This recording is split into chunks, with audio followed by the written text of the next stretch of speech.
up and it goes to the next round, Moss and Lloyd go just Callista Thresh and destroy you. So wouldn't be surprised to see it get taken away. It's a very good point, but we are in a champion select, ladies and gentlemen. Nah and Diana banned away from the Chiefs so far, and Callista Braum hitting the bench. So not going to make the Callista mistake one more time. And I want to talk about an adaptation that I think we're going to see out of the Chiefs. Swipe has been playing a lot of tanks. Like, a lot of tanks. He got one Hecarim game against Detonation Focus Me. It didn't work out, and they said, let's just secure this with a tanky top laner. I don't think that's the case. When they play best of fives, this is something they've done every single time they go into best of fives. They like to be able to mix it up, especially for game one, and throw the curveball. And I actually expect it to come out with a couple of the tank bans there. Well, Alistair is going to be taken away. Thresh was left up. That does look like an option here. Ejim has been making fantastic things happen on that champion, and Moss as well. It's almost like you have to get rid of that option for Moss because he's so frightening. With this adaptation, it's wonderful in the draft phase. The fact that Braum was banned very early from the Bangkok Titans, so the response for the Chiefs is to last ban Alistair and then priority pick up Thresh. Think about how far down into the support champion pool. We're probably going to see Moss end up on Nautilus, but really limiting that. And wow, that's interesting out of Bangkok Titans. Two heavy engaged champions in the form of a AD carry and a top laner. We're all shocked.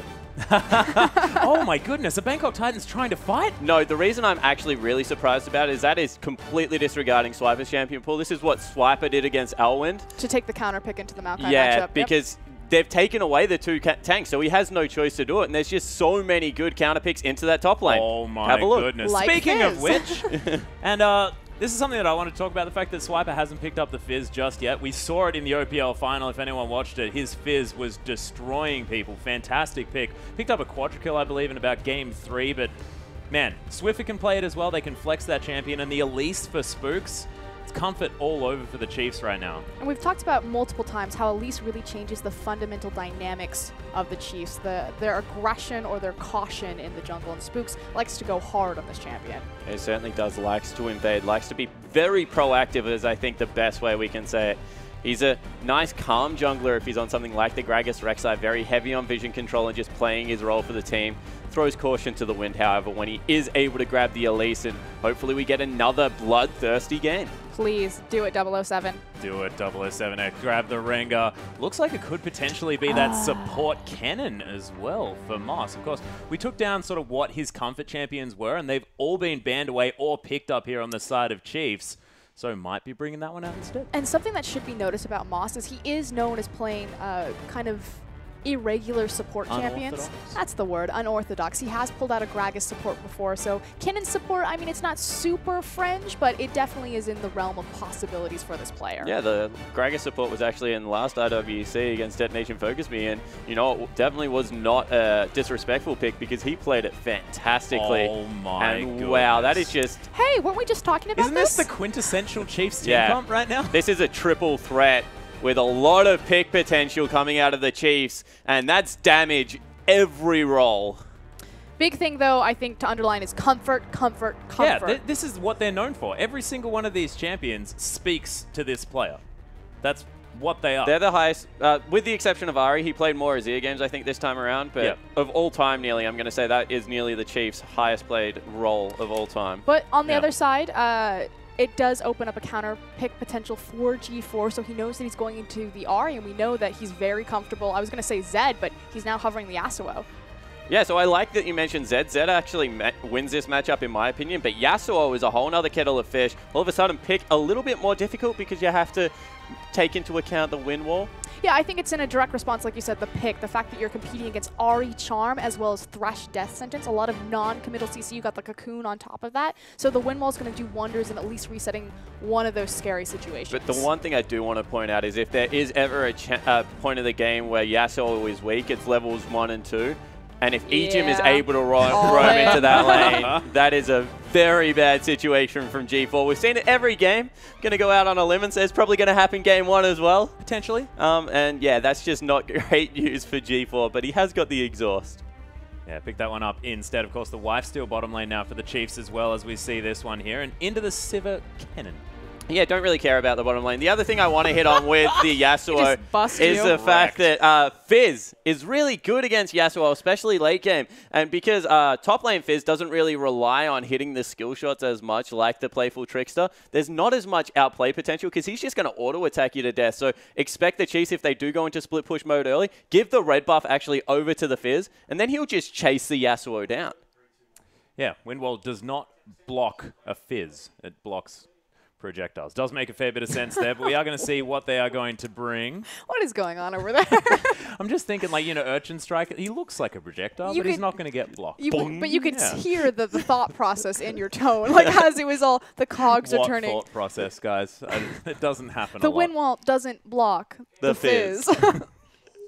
Yep, cool. But we are going to have a pause to open up the game. This is going to allow me to unscramble my brain, which is quite handy. So I want to talk about win conditions. We've talked a little bit about the comps, so I want to talk about the teams and their identities about how they play. Now, to me, coming into this matchup, this is strategy versus power. And I think that's probably the most simplistic way to talk about this, because obviously the Chiefs have shown that they're well coordinated for their 5v5, their skirmish. Likewise, we've seen some incredible split pushing from the Bangkok Titans, so they both have their strengths in micro and macro. But just to simplify this, this is the Bangkok Titans, the powerhouse team, the 5v5 teaming. If it's chaos, if it's skirmishing, they will come out on top. And the Chiefs, probably the strongest macro-oriented performance that we've seen throughout the tournament has come from them. So to me, this is almost brains versus brawn. And it was against the Bangkok Titans. That's why I think that this matchup weighs a little bit more on the Bangkok Titans' mind until game one is over. And then I think we can go back to a clean slate because the Chiefs beat them in both regard. They beat them with the Callista pick, which is their brute force team comp. And Bangkok Titans were, yeah, and then they beat them with the TF, where they were just everywhere on the map. So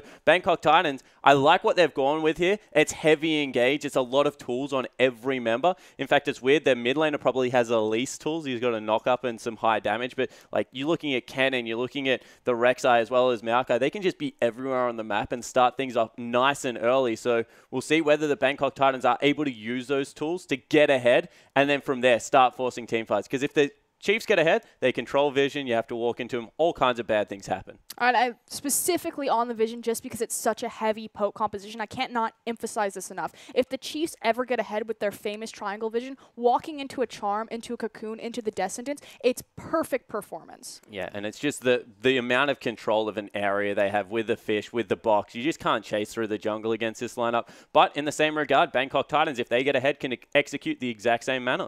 Yeah, and there's also the fact that if a lot of these skill shots get thrown out at the same time, Windwall blocks all of them, they have the perfect response to get straight on top of the Chiefs lineup. They just press the go button, the donkey whistle from Siva. If the Chiefs throw 4 projectiles into a Windwall, they deserve to lose the set. Well, look, they probably will then too. So it makes a bit of sense. I'm just throwing out what the Bangkok Titans can do here against the Chiefs in order to answer the aggression. A lot of these teams have had issues with walls and other various terrains, they certainly have. Well, no, that's champion-created terrain. It's a very different story. Okay. I have a feeling they'll have that one nailed. Jarvan, Braum, Azir, Yasuo comp is just deadly in the IWCQ. This is, everything just creates a wall and no one's going to be able to get around it. Yeah, you'd be wrecked, every single one. But Braum, thankfully, is banned and Azir wasn't picked up, so...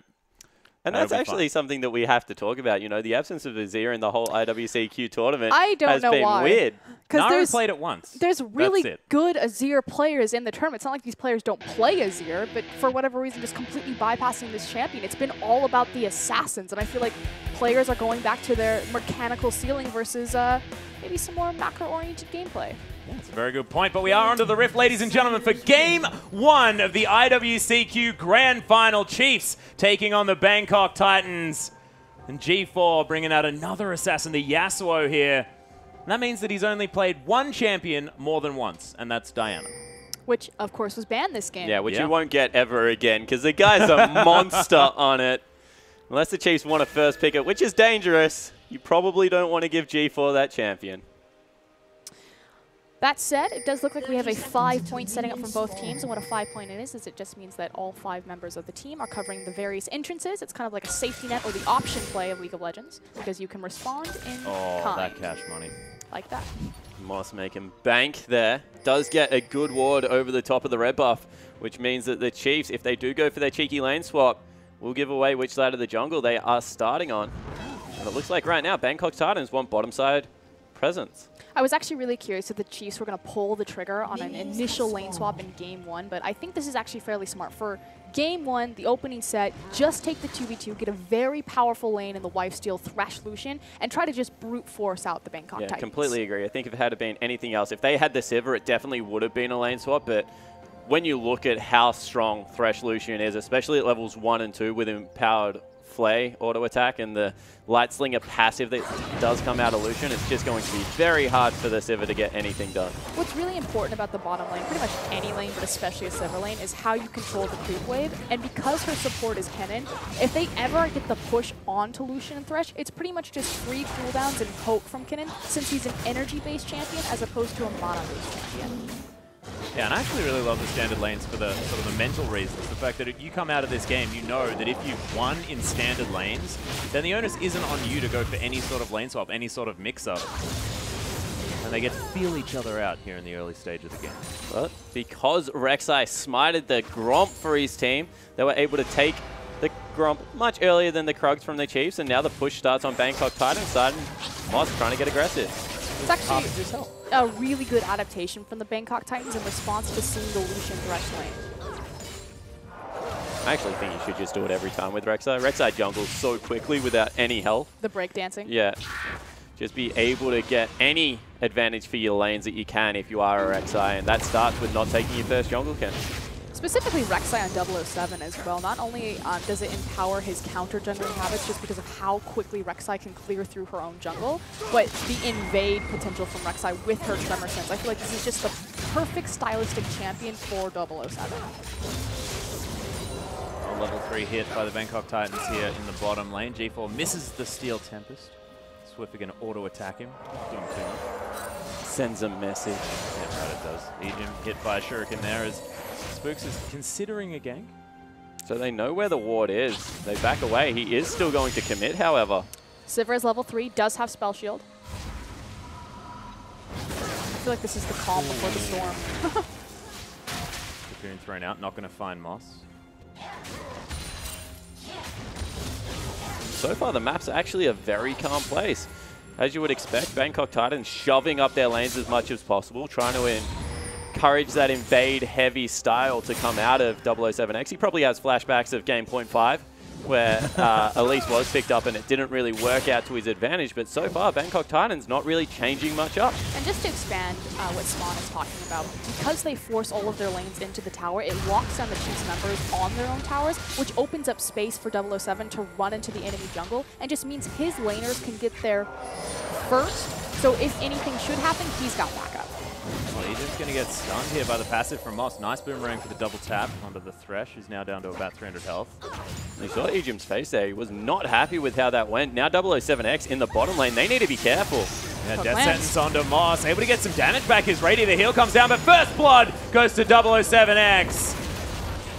This is the aggression we were talking about from the Bangkok Titans. We certainly is, and that's 007X winning the lane twice for his team. First he gives over the Gromp, then he comes down for a nice gank. Make sure he's the one that takes the initial turret shot because he was never in danger of dying, and all of a sudden that bottom lane, which should be going heavily in the Chiefs' favor because of the champion picks, they're 10 CS down and give up the first kill. Just textbook maneuver from the Bangkok Titans. Again, every single lane is pushed forward, whittling down the Chiefs members and opening up 007 to be the playmaker. Yeah, and this is something that I was really surprised about. 007X really impressed me with how he played last IWC, and this time hasn't had a horrible tournament by any standards, but just hasn't been his aggressive self, and starting off game one the right way definitely is good for the C region, because when he gets rolling, he is very annoying to deal with.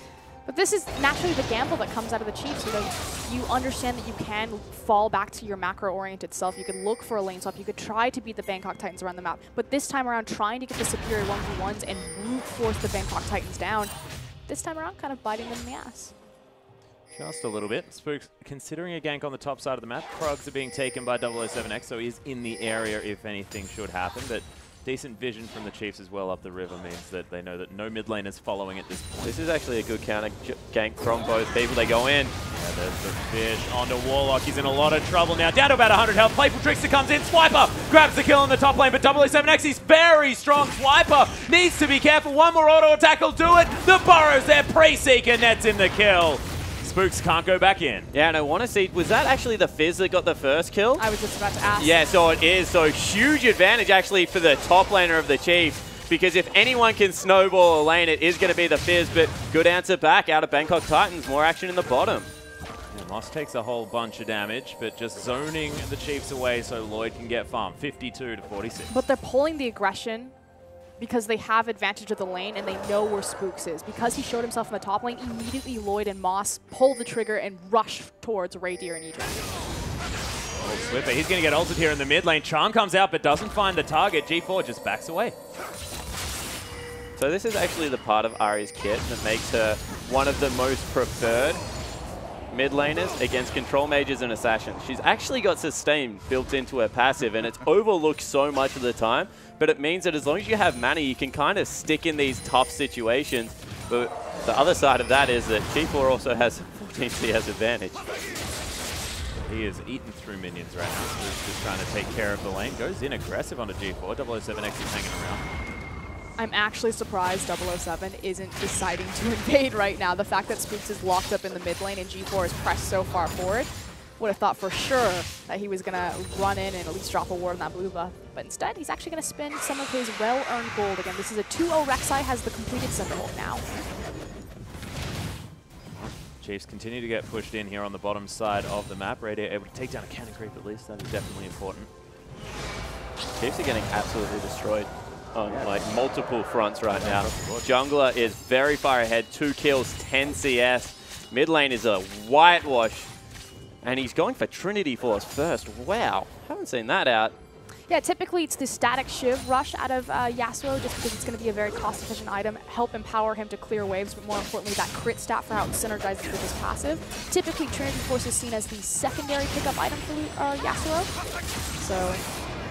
Oh, wow. The reverse wind wall to stop. G4 showing that he's no stranger. Well, in comes Spooks. Top lane once again. The focus here from the Chiefs. Nice flash out from Warlock, but is it going to be enough? Spooks down into Spider Form, flashes forward, grabs it with the Venomous Bite, and he'll get out. Strong gank on top lane for the Chiefs. Unfortunately for the Bangkok Titans, there's 0 response. That said, with so many resources of the Chiefs expended in the top lane, again, Lloyd just pulling the trigger is able to push that far forward, and 007 stealing away the red buff. Yeah, straight away, just gets aggressive. G4 goes in as well. Qualifiers going to have to ult. Yep, able to use that ultimate to get out of the way of Moss as he makes his way in. Vengeful Maelstrom was there threatening. And the Chiefs actually swapped the lanes. Oh, there's the flash in though. The ultimate comes down and Bangkok Titans rinse and repeat. That was perfect. What's so key about this is that Moss made the initial attempt on the gank, forced the ultimate out of Swiffer, and then did the reach around for round 2, knowing that the Spirit Rush wasn't available. And that just means all over the maps right now, 3,000 gold is actually the lead for the Bangkok Titans. Give them the red buff from the Chiefs, give them the dragon as well. And the Chiefs committed to this. They wanted the standard lanes.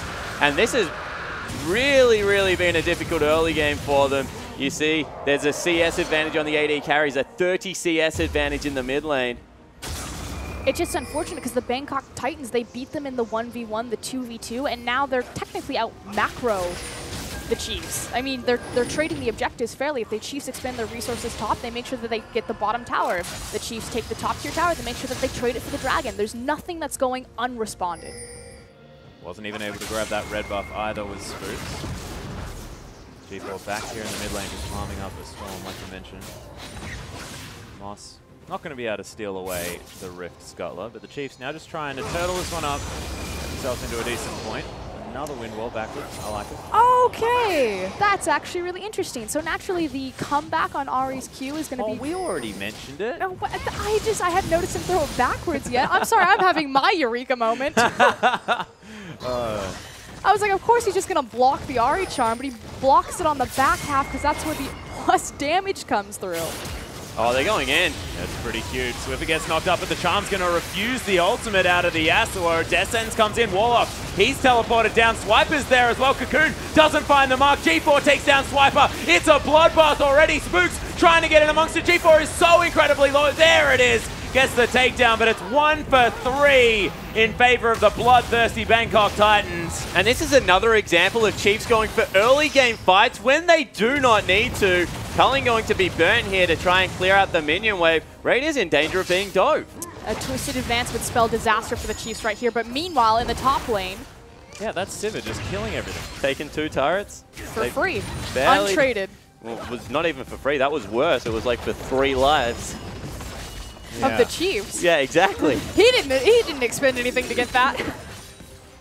Well, didn't quite work out here for the Chiefs so far. 4,600 gold, now the lead for the Bangkok Titans. So what happened here is that Swiffer and Ejim thought they could be aggressive, but Moss was there, so the commit comes out. Straight away, Swiper actually gets exhausted, so a lot of his damage is mitigated. He gets ultimated, and Swiffer gets exhausted as well. Double exhaust means that the assassin play out of the Chiefs just not as effective. Spook, sure, he picks up a return kill, but that's 3 for nothing, and the AD carry wasn't even there. Yeah, the big thing is just for the duration of Fizz's health bar, pretty much either up in the air or exhausted. Well, Swiffer trying to go aggressive, but Moss One more time. And this is kind of what other teams have done the whole tournament long.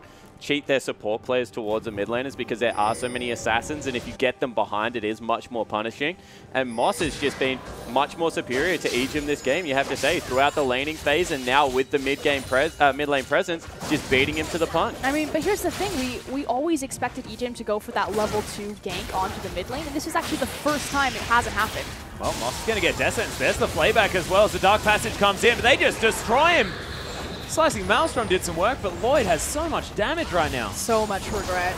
So much regret on that. Hey, we got a pick. Never mind, I don't want this. Well, he certainly wouldn't. That's a very dead Spider Lady.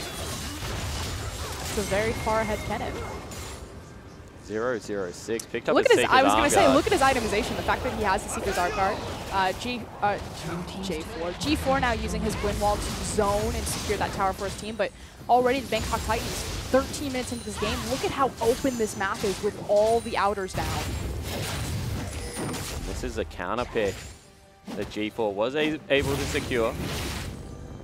Yasuo historically has been one of those riskier champions, but if you can make him work just because of how good the wind wall is in these siege situations, allows them to get the turrets.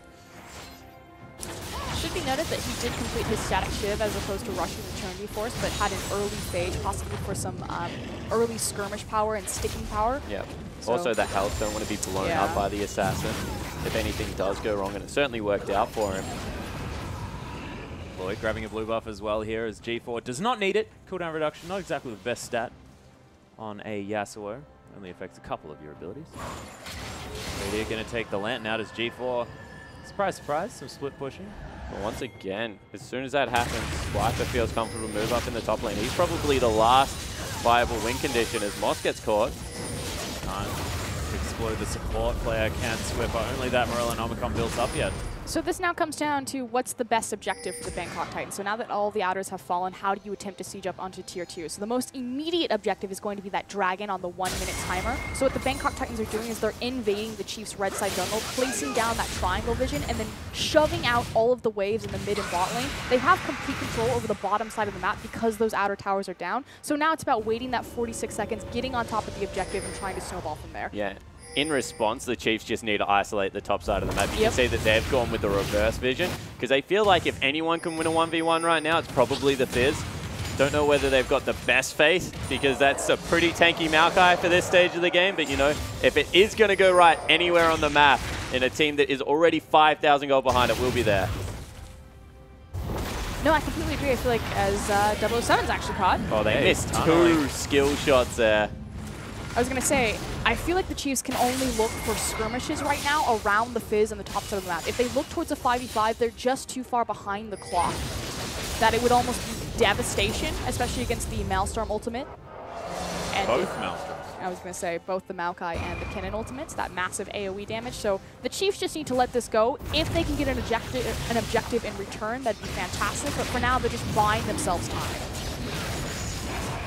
The question is it going to be enough? Because Probably not. Yeah, thinking about the Maokai Yasuo plus the Sivir in the later stages of the game, especially when you've got a cannon as well who's building his Zonya's Hourglass as his first fully completed item. Skirmish potential. That's what the Chiefs need to do right now. Defensively, ward up your own jungle, get control of the vision on your side of the map, and just start standing in bushes. There's still so much pick potential on this composition with the Descendants, with the Cocoon. Again, you cannot look for a 5v5. Look for a 2v2, a 3v3. Oh, Radiant. He has to know that he's there now. G4 just says, all right, cheers for the leash. Trying to snipe it with the end of the Q. Windwalk going to deny that one for now. I think he just missed. Yeah. I think they both missed. Targeted skill shot. Confusing term. Mistimed? Potentially.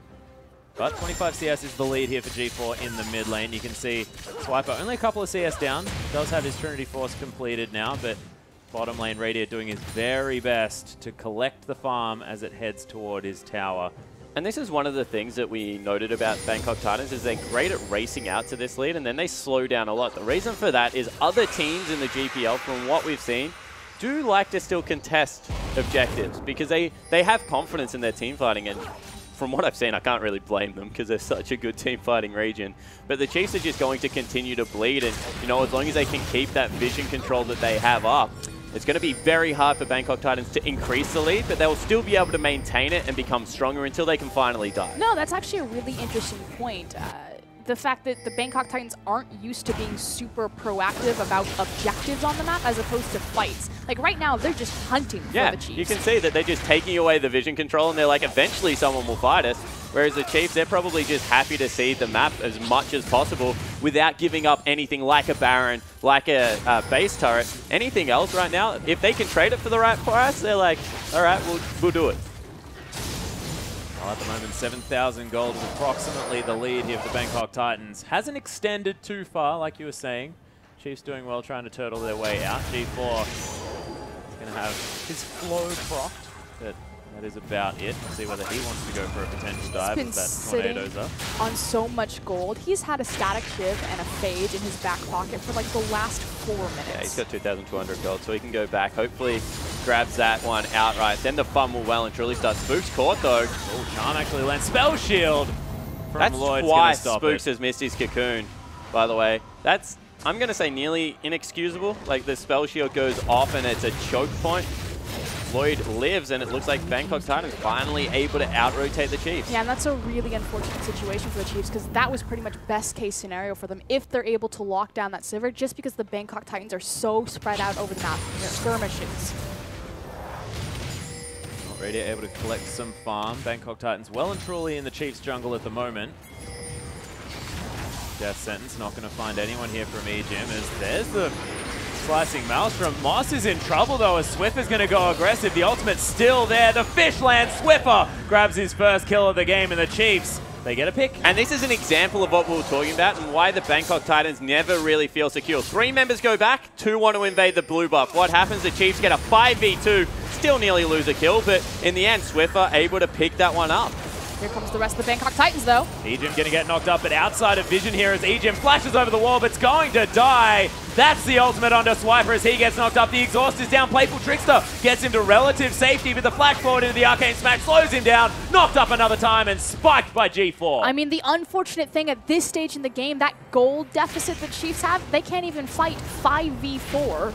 Yeah, exactly right. You know, Moss, he's still back in base, will run out now. This will probably be the Baron started up unless Spooks gets a miracle steal. This game is looking very hard for the Chiefs to come back from. No teleport from Swiper as well. G4 is going to eat a Cocoon. Not too worried about that one at all. This Baron is going down so incredibly quickly. Bangkok Titans only need about a smite from here as Spooks gets in, but he's going to die. Where was this Bangkok Titans over the course of the group stage? It's like we're finally seeing their final form. Wow, just absolute destruction across the entire lane. Every single lane was won. The jungle was won. Flawless performance from 007. Yeah, the one area that the Chiefs arguably did pretty well was the Fizz top lane, and that is just a losing lane for Maokai, so you can't even really shout that out too loud. So right now, Chiefs look like they need to look towards second game. It's 10,000 gold and a Baron buff at only 21 minutes in. And you know, they got their comfort picks, but it just hasn't worked out for them. But it was the standard lanes. I just have a feeling that you need to unlock Ejim in the early game to get Chiefs to a point where they can snowball. The double-edged sword to that is that you also then unlock Moss. And Moss and Ejim are probably the most bloodthirsty. I mean, look at this guy right now. He's thinking about 1v3 for that red buff as the Kennen support. And, you know, you can say that, but at the same time, Moss, when it did get to where the supports were roaming around the map, beat Ejim like 3 out of 3 times. So game isn't even at the point where Ejim's had the best performance. He's 0-2. He was one of the first kills that went down in the bottom lane and didn't have a great laning experience against Moss. So Moss at this point just getting much more work done. Swiper jumping around, getting some crits here from his Trinity Force. The road to this point for the Bangkok Titans, though, showing up to the first international wildcard on a technicality, not having much time to prepare. Well, the Chiefs actually all in on an engage here as 007X is going to get charmed up. Ejim very, very low as Moss blows the ultimate. Swiffer gets exploded as Warlock grabs the kill. Radier picks up one on the back end. The support's down. Swiper's here. G4 comes in. Is he going to go for the dive? No, he's not. There it is. The ultimate as he takes down the Lucian. Chum the Waters is there as Swiper trying to get around. G4 falls, but you can see the Chiefs' life bars are so incredibly low. And once again, probably a best case scenario. That was a 3 for 2. But what Bangkok Titans get off the back end of it, a turret, they're going to be able to move into the bottom lane. Swiper and Ejim probably can't even defend the mid lane. And all of a sudden, Bangkok Titans knocking on the first inhibitor. They just fell way too far behind way too quickly. So at this point, I feel like, yeah, you gotta look towards the rest of your series. Best of 5, long drawn out series. This strategy didn't work out. The Chiefs, they have multiple versatility. You know, they can play the micro, they can play the macro. Yeah, and once again, let's take a look at this. They commit super hard, the Chiefs. Radier doing a lot of damage on the back end, but they don't get 007X. That would have equalized it. Moss with a great ultimate. Puts out so much damage, and Warlock is just a brick at this point of the game. G4 able to get the knock-up off the Arcane Smash, delete Radier, collects a fish for his trouble. That will mean that he eventually falls down, but Lloyd just does way too much work. Yeah, the Swiffer relatively untouched at that point as well as Swiffer hanging out in the mid lane, but does need to be very careful as G4 and Moss are here. He's still trying to hold on to this game at the moment. And this is why blue side became really popular, because you could blind pick control mages. Yep. This game, the Chiefs, they blind pick an assassin, although probably the most magey assassin there is as they look for an engage on Warlock. But G4 punishes them. This is why red side for so long in League of Legends was the contested side of the map, because you could counter pick the mid lane, and that's exactly what's happened. It's unlocked the rest of the map. And now the Chiefs are trying to trade objectives, but Bangkok Titans just pushed way faster. There's only 1 minion there, though, so that helps. They've got a creep wave behind them. It's just a little bit cute, though. Lloyd 8 2 tower shots. Well, they do take down the inner turret. That's all of them dead as 007X gets hit by double skill shot. Oh, they got G4. G4. Hook onto G4, uses the QSS, turns it around onto Spooks. The repels there, Charm. Not going to find anything as Lloyd with a fantastic spell shield once again. The culling comes down, G4 finds his way on top of Swiper. Everyone is melting on the side of the Chiefs. That looked like Moss with a celebratory ultimate is going to be able to pick up something. I believe it is going to be Swiper who fell, and Ejim now has to deal with Lloyd critting him in the face. That last one was massive. And that's going to be the game at 25 minutes. Bangkok Titans completely destroy the Chiefs. This is 2 bad performances in a row out of the Oceanic squad. And their micro game just doesn't seem to be on the same level as a very informed Bangkok Titans. After a 2-0 victory over the Bangkok Titans during the group stage, the Bangkok Titans strike back, and like you said, just pretty much thrash the Chiefs in the first game. Yeah, and the laning phase as well, in the mid lane especially, the fact that G4 just had Swiffer's number that whole time just looked to put the Chiefs into this position that they're not really used to. They're used to having this mid laner who's in control of his lane and able to take things down, and wasn't there this game. Yeah, I'm actually going to blame Spooks for that, like 100%. If you have a support, a jungler invading, and all of a sudden Swiffer is just stuck underneath his turret, that was the style of League of Legends that Bangkok Titans played. They just pushed all the lanes. bottom lost first, and then it just snowballs the rest of the map, and that's why it's so frustrating being a mid laner, because if you got a Kennen walking into your lane, if you've got a Rek'Sai taking your red buffs and blue buffs, there's nothing Swiffer can do but sit under his turret and ping for help. And that's the thing, though, when all of those lanes are pushed forward, it opens up the potential of a counter gank or even a gank. So all of the pressure is on Spooks to perform there, and he got his carnivore style of jungler. He got the Elise where he's supposed to be aggressive and unlock the map. Yep, just wasn't quite able to make it work on the side of the Chiefs, but a huge performance by the Bangkok Titans, and they were able to ride that momentum that they got against Detonation Focus Me. That was a match last night that got a lot of their kills out. You know, they needed to try and loosen themselves up. I think 67 kills in about 30 minutes is probably enough. They just stretch it out. No, but the cool thing about the Bangkok Titans, that game in particular, and, you know, we talked about how the definition of this match is kind of like macro versus micro, the power versus strategy. And the Bangkok Titans, you know, more about that 5v5, the chaos, the 3v3. Their macro play in this game, their map movements, when we say macro, that's what we're implying is their warding and their map movements in general, were actually really clean. Yeah, they won both.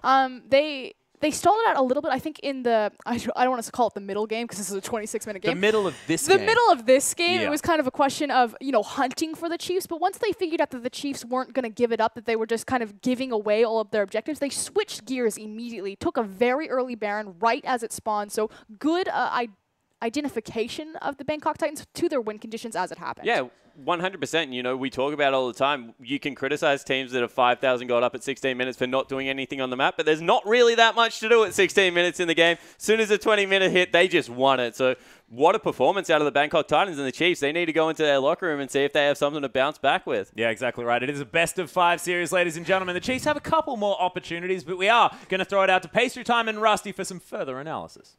Thank you very much, and what a first